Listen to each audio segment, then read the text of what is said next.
Okay, we already talked about Laos is one of the, actually not one, it's the poorest Southeast Asian country. And this is a report, actually a statement made by Professor Philip Alston. He was hired by the United Nations Special Reporter, acted as a reporter on extreme poverty and human rights on his visit to Laos.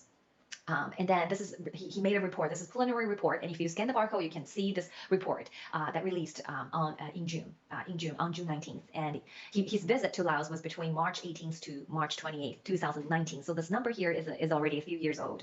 So according to his report, it's a government single-minded, focusing on large infrastructure projects. I already explained why, because of corruption and bribery, such as dams, railways, land acquisitions, resources extraction, and foreign investment has created all too few jobs for the Lao people. And majority of those foreign investment later on you will see is from the CCP, okay, has created far too few jobs for the Lao people, generated very large debt repayment obligation, and disproportionately benefited the wealthy elites.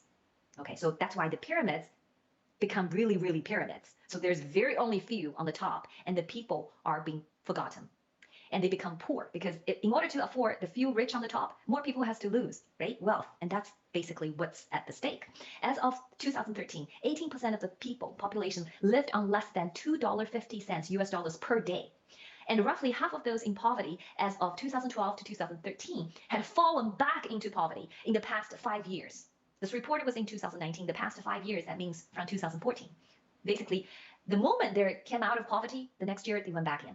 Basically, that's what it says, right? More than 2 1/3 had fallen into poverty in the prior 10 years, even worse. Okay, follow back in prior 10 years. They basically become poor than where they started.